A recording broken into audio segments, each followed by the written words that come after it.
Hey all, நல்ல மழைக்கு பசங்க ஸ்நாக்ஸ் கேட்டா பஜ்ஜி போண்டாவே செஞ்சு கொடுக்காம இந்த மாதிரி குக்கர்ல பிஸா செஞ்சு கொடுங்க.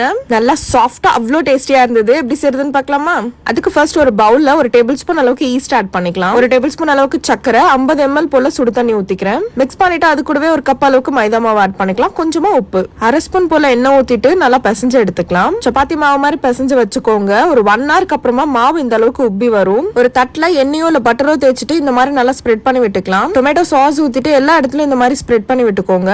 இப்போ இதுக்கு மேல ஃபுல்லா சீஸ் போட்டுக்கலாம். அதுக்கு மேல ஸ்வீட் கார்ன், கேப்சிகம், கூடவே ஆனியன் சேர்த்துக்கலாம். உங்களுக்கு என்ன வெஜிடபிள் வேணுமோ ஆட் பண்ணிக்கோங்க. பன்னீர்ல லைட்டா மசாலா மிக்ஸ் பண்ணி வச்சிருக்கேன், அதையும் சேர்த்துக்கலாம். இதுக்கு மேல கொஞ்சமா சீஸ் போட்டுக்கலாம். குக்கர்ல சால்ட் போட்டுட்டு அதுக்கு மேல இந்த மாதிரி ஸ்டாண்ட் வச்சுக்கோங்க. நல்லா சூடானதும் நம்ம செஞ்சு வச்சிருக்க பிஸாவை சேர்த்துட்டு க்ளோஸ் பண்ணிடலாம். மேல விசில் எடுத்துருங்க. கேஸ் லோ ஃபிளேம்ல இருக்கட்டும். கரெக்டா 10 minutes அப்புறம் ஓபன் பண்ணீங்கன்னா சூப்பரான பிஸா ரெடி. உங்க வீட்டு கிட்ஸ்க்கு எல்லாம் கண்டிப்பா செஞ்சு கொடுங்க, விரும்பி சாப்பிடுவாங்க. கண்டிப்பா ட்ரை பண்ணுங்க. மறக்காம நம்ம சேனலை சப்ஸ்கிரைப் பண்ணிக்கோங்க. பை.